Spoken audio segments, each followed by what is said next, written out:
Okay? All right. Index cards to the ready. So here we go. I've defined a function of 3 arguments, and my intention is that the function take a first argument, which is some kind of a scalar, and then 2 arguments that are hashes.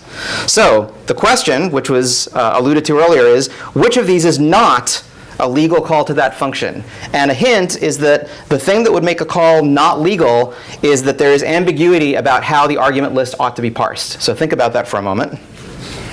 And let's do an initial vote. Ready? Initial vote. Wow. Okay, you guys caught on really fast. Let's discuss it. Okay.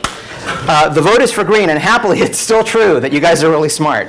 And here's the reason why, right? In all the other 3 examples, in this top example, you can tell that here's an argument, it's delineated by braces, and here's a third argument that just happens to have a single key value pair. That's totally fine.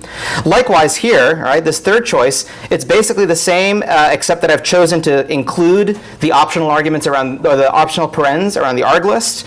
And in this last example, I've omitted the parens, but I've got braces around both the hashes. So in all 3 legal parses, there's no question about where one hash ends and a different hash begins, whereas in the green example, there's 3 key value pairs here, but the function wants 2 hashes. And there's no unambiguous way to figure out where the first hash ends and the second hash begins. So, and again, how do you know for a specific function call?